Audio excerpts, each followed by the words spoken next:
Welcome to this YouTube channel. जैसा कि आप लोगों ने थंबनेल से देखा होगा, यह एसआई यूनिट का सेकेंड पार्ट का वीडियो है। अगर आपने फर्स्ट पार्ट का वीडियो नहीं देखा है तो सबसे पहले आप उस वीडियो को देख लें। अगर ऑलरेडी देख चुका है तो फिर आप इस वीडियो में बने रहें। तो जैसा कि आप लोगों ने फर्स्ट पार्ट के वीडियो में देखा था, मैंने यहाँ तक करा के छोड़ा था और उसमें आप लोग देखे होंगे कि मैंने वहां पर आपको अलग अलग चीजों को रिमाइंड कराया था। टोटल 7 फंडामेंटल क्वांटिटीज को बताया था। एक बार मैं रिपीट करा देता हूँ। मास का ऐसा यूनिट मैंने मास का ऐसा यूनिट केजी लिया था। लेंथ के लिए मैंने मीटर यूज किया था और टाइम के लिए सेकेंड का यूज किया था। और इलेक्ट्रिक करंट एम्पियर हो जाता था, टेम्परेचर केल्विन हो जाता था। इस तरह से मैंने आपको बताया था। दो और था, अमाउंट ऑफ सब्सटेंस मोल, मोल और ल्यूमिनस इंटेंसिटी जो था उसका ऐसा यूनिट के रूप में मैंने कैंडला का यूज किया था। तो चलिए अब इसी को आगे बढ़ाते हैं और उसमें मैंने आपको कुछ क्वेश्चंस को प्रैक्टिस भी करवाया था। तो आइए अब आगे के क्वेश्चंस को देखते हैं। वैसे अगर आप लोगों के पास 11th का बुक होगा तो उसमें दिया हुआ है उसके लास्ट में, और ये ऐसे यूनिट का कह सकते हो सेकेंड क्लास है। तो चलिए देखिए, मैं आपको कुछ क्वेश्चंस का और यहाँ पे प्रैक्टिस कराता हूँ, फिर कुछ अलग टाइप्स के भी होते हैं उसको मैं कराऊंगा। देखिए ये मेरे पास 11th का बुक है, इसी से करा रहा हूँ। देखिए इसमें अगला दिया हुआ है आपका, नेक्स्ट दिया हुआ है स्ट्रेस। देखिए स्ट्रेस बराबर जो होता है ये आपका होता है फोर्स बाय एरिया। इसका हमें निकालना है ऐसा यूनिट। तो सिंपल है, फोर्स का बताइए क्या लेंगे, न्यूटन, और एरिया का क्या हो जाएगा, मीटर स्क्वायर। ये हो गया न्यूटन न्यूटन पर मीटर स्क्वायर, आपका ये आंसर हो जाएगा। तो इस तरह से आप समझ चुके होंगे। नेक्स्ट क्वेश्चन मैं आपको दिखाता हूं। देखिए अब अगला जो मैं बताने वाला हूं वो बहुत ही ज्यादा इंपॉर्टेंट होगा। एंगल को मैं बताता हूं। एंगल, देखिए एंगल बराबर सिंपली आप लोगों को पता होगा ये होता है आर्क बाय रेडियस। एंगल का मतलब हो गया यानी कि कोण, और ये कोण बराबर जो होता है इसको चाप कहते हैं और ये त्रिज्या हो जाता है। मतलब सपोज दैट अगर यह कोई सर्कल है तो इसका अगर यहाँ से ये पार्ट ये आपका एंगल कहलाता है, और ये जो लेंथ है यही आपका क्या कहलाता है, आर्क कहलाता है, और ये क्या हो जाएगा, रेडियस। तो अब यहाँ से आप ऐसा यूनिट के लिए सोच के देखिए, आर्क के लिए क्या लेंगे, मीटर, रेडियस के लिए क्या लेंगे, मीटर, दोनों कट जाएगा। दैट मीन्स कोई इसका ऐसा यूनिट नहीं होगा। बट हम इस एंगल को मेजर करते हैं, याद होगा ऐसा यूनिट के बाद हम लोग दो सप्लीमेंट्री क्वांटिटी पढ़े थे, तो दो सप्लीमेंट्री यूनिट भी है। एक प्लेन एंगल होता है, प्लेन एंगल को हम लोग मेजर करने के लिए रेडियन का इस्तेमाल करते हैं। प्लेन एंगल को मेजर करने के लिए रेडियन, जिसका RAD होता है। और जबकि सॉलिड एंगल को मेजर करते हैं, सॉलिड एंगल को, तो ये आपका हो जाता है अस्टेरेडियन, SR। तो इस तरह से आप लोग प्रॉपरली इसको याद रखेंगे। आप स्क्रीनशॉट इसका ले लेना।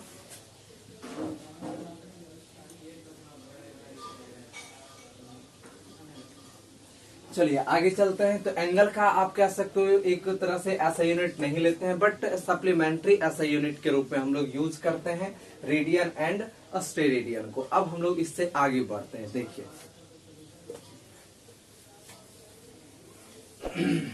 हम अगर एंगल को मीटर में अगर मेजर करें तो नहीं हो पाएगा, बट सप्लीमेंट्री ऐसे यूनिट के रूप में हम लोग उसका रेडियन यूज करते हैं। इसको आप लोग याद रखेंगे। और ट्रिगोनोमेट्रिक के बेसिक में मैंने आपको बताया था रेडियन से डिग्री में कैसे कन्वर्ट करते हैं।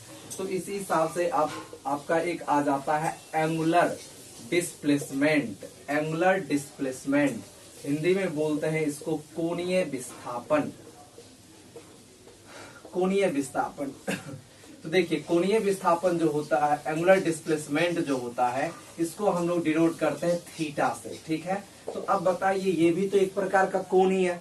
तो इसका अगर हम लोग ऐसा यूनिट के रूप में प्रॉपरली यूज करें तो यहाँ पर हम लोग क्या यूज करेंगे, रेडियन यूज करेंगे। नेक्स्ट हो जाता है एंगुलर वेलोसिटी। एंगुलर वेलोसिटी, तो यह एंगुलर वेलोसिटी जो है इसका फॉर्मूला हो जाता है एंगुलर डिस्प्लेसमेंट, एंगुलर डिस्प्लेसमेंट बटा में टाइम। तो एंगुलर डिस्प्लेसमेंट यही कोणीय विस्थापन। तो अब बताइए इसका ऐसा यूनिट निकालना है तो एंगुलर डिस्प्लेसमेंट के लिए क्या यूज करेंगे, रेडियन, ये हो जाएगा रेडियन। नीचे क्या है, टाइम, टाइम के लिए क्या लेंगे, सेकेंड। तो दैट मीन्स इसके लिए हम लोग यूज करेंगे यूनिट के रूप में रेडियन पर सेकेंड हो जाएगा। नेक्स्ट हम लोग आते हैं एंगुलर एक्सिलरेशन। एक्सिलरेशन सिंपल है, जो पहले आप लोग पीछे देखा था, विस्थापन के बाद वेग आया था, वेग होता था विस्थापन बटा समय, वही है।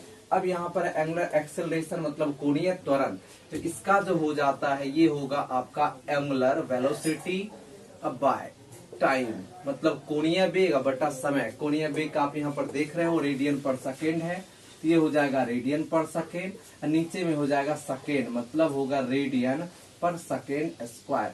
आई होप आप लोगों का ये क्लियर हो गया होगा। तो इस तरह से हम लोग यूनिट को फाइंड आउट करेंगे। आप इसका स्क्रीनशॉट ले लो या प्रॉपर आप वीडियो पॉस्ट करके कॉपी पे नोट भी कर सकते हैं। आई थिंक ये ज्यादा बेहतर होगा। वीडियो का पॉस्ट करो, प्रॉपरली इसको पूरा आप लोग नोट करो।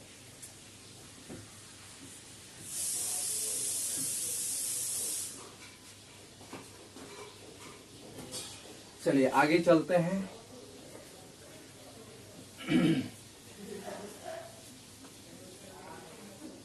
आप लोग एक टेलीग्राम चैनल, वो टेलीग्राम चैनल मेरा ही है, मैं उसको आपको लिंक बता देता हूं, उसको आप लोग ज्वाइन कर लेना। बिकॉज जो भी क्वेश्चंस वगैरह होते हैं तो उसे प्रॉपर रेगुलर वे में सारा चीजों को वहां पर भेजा जाता है। तो देखिए, अगर आप 11th के स्टूडेंट हैं तो PR2 स्पेस नहीं देना है, यहाँ पर 11th सर्च करना है टेलीग्राम में जाकर, तो 11th वाला ग्रुप आ जाएगा। और PR2 12th डालेंगे इस तरह से, तो ये आपका टेलीग्राम में आप ये सर्च करना, वहां से मिल जाएगा, तो उसको आप लोग ज्वाइन कर लेना। क्योंकि PDF क्वेश्चंस मटेरियल सारा चीज आपको टेलीग्राम पर ही सेंड किया जाएगा। चलिए बढ़ते हैं अब हम लोग आगे की ओर। तो आई होप आप लोगों को एक बेसिक तरीका पता चल गया है कि ऐसे यूनिट को कैसे फाइंड आउट करते हैं। अब कुछ कुछ होता है जो थोड़ा सा कॉम्प्लेक्स होता है, तो देखिए मैं उस सब कॉम्प्लेक्स वाले पे चलता हूँ। जैसे कि पता है कि अगर दो द्रव्यमान के बीच, आपने पढ़ा होगा ग्रेविटेशन क्लास 9th में, दो द्रव्यमान के बीच जो बल लगता है तो F बराबर होता है G M1 M2 bye R²। यहां से अब कहेगा आप SI यूनिट ऑफ G निकालिए।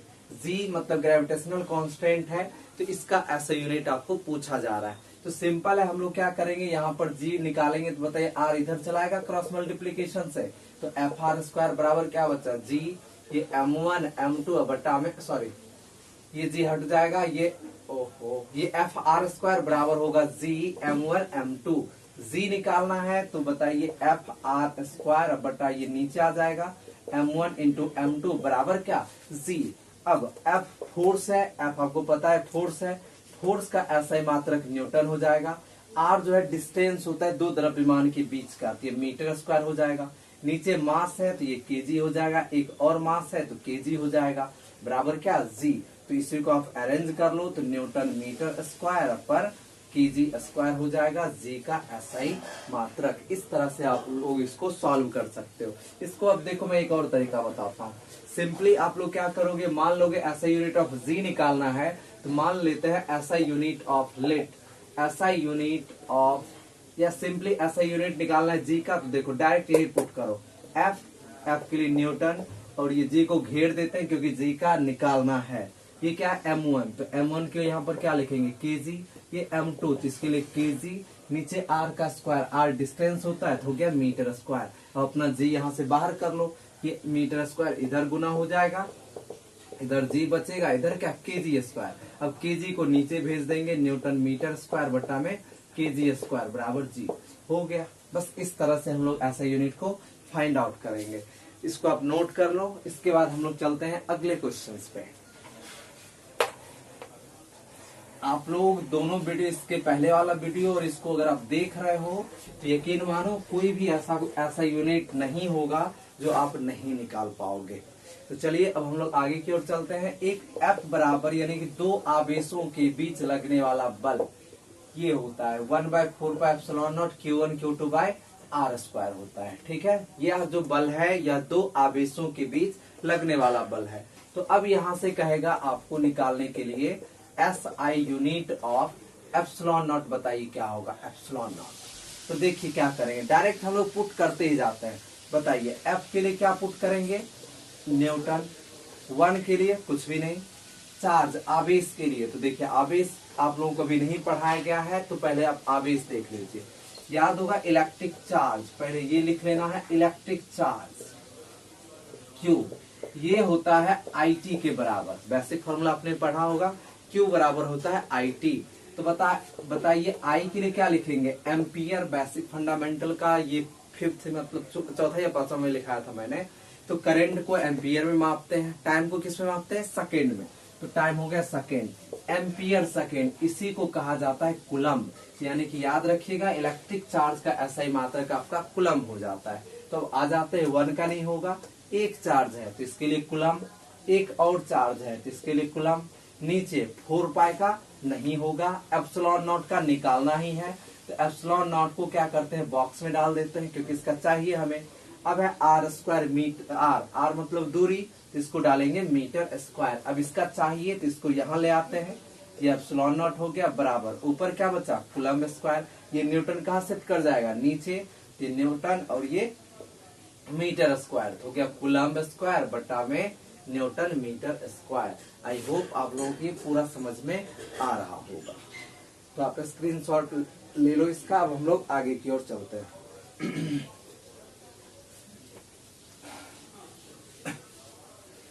चलिए, मेरे ख्याल से आप लोगों को पूरा समझ में आ रहा होगा। अब हम लोग आगे देखते हैं। एक आता है इलेक्ट्रिक पोटेंशियल, इलेक्ट्रिक चार्ज हो गया करंट। अब आते हैं हम लोग इलेक्ट्रिक पोटेंशियल के लिए, जिसको हिंदी में बोलते हैं विद्युत विभव। तो ये जो फॉर्मूला होता है आपका V बराबर, ये होता है V बराबर work by time, that means sorry work by charge, work by charge होगा मतलब कार्य बटा आवेश। तो अब देखिए आप लोग क्या करना, दो चीजों का ऐसे यूनिट आप लोग प्रॉपर याद रखना है, और डायमेंशन में आएंगे तो मैं बताऊंगा आपको। बल के लिए न्यूटन और कार्य के लिए या ऊर्जा के लिए जूल। तो अब देखिए यहाँ पर क्या करेंगे, वर्क के लिए क्या लिखेंगे, जूल हो जाएगा। चार्ज के लिए अभी जस्ट बताया था कूलम्ब, तो क्या हो जाएगा, पोटेंशियल के लिए पोटेंशियल हो जाएगा जूल पर कूलम्ब, और इसी को हम लोग बोलते हैं वोल्ट, याद रखना है। दैट मीन्स 1 वोल्ट बराबर होगा 1 जूल पर कूलम्ब। इस तरह से आप लोगों को याद रखना है, ठीक है। अब देखिए हम लोग निकालने वाले हैं रेसिस्टेंस का। एक याद होगा फॉर्मूला V बराबर होता है IR। तो यहां से हम लोगों को निकालना है रेसिस्टेंस का। बताइए R बराबर क्या लिखेंगे, V बाय I। अब V क्या पोटेंशियल होता है, पोटेंशियल के लिए क्या लिखेंगे, वोल्ट लिखेंगे। I के लिए क्या लिखेंगे, एम्पियर लिख देंगे, या सिंपली V बटा A, यानी कि हो गया वोल्ट बटा में एम्पियर। इसी को क्या कहा जाता है, ओम। इसको हम लोग पढ़ते हैं ohm. That means 1 ohm is equal to हो जाएगा आपका 1 वोल्ट पर एम्पियर। तो यहां तक आप लोगों का क्लियर हो चुका है। तो देखिए सिंपल सी बात है, कितना भी कॉम्प्लेक्स हो, जो बेसिक मैंने आपको बताया बस बेसिक से आप डालते जाओगे, सारा कितना भी कॉम्प्लेक्स है आप इजिली वे में ऐसा यूनिट को फाइंड आउट कर सकते हो।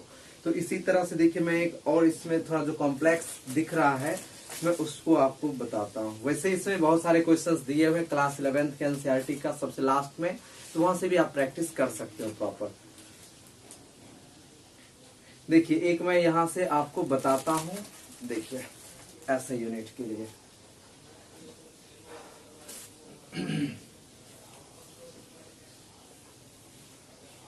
देखिए एक दिया हुआ है स्टीफन कांस्टेंट। स्टीफन कांस्टेंट, इसका फॉर्मूला जो दिया हुआ है स्टीफन कांस्टेंट का, वह होता है एनर्जी बटा में एरिया, एनर्जी बटा एरिया गुना टाइम, एनर्जी बटा एरिया गुना टाइम बटा टेम्परेचर। इस टेम्परेचर इसका पावर 4। वेरी सिंपल है। देखिए एनर्जी के लिए क्या लिखेंगे, तो जूल लिखेंगे। बताया था वर्क हो या एनर्जी किसी भी टाइप का हो, सबको हम लोग जूल लिखना है।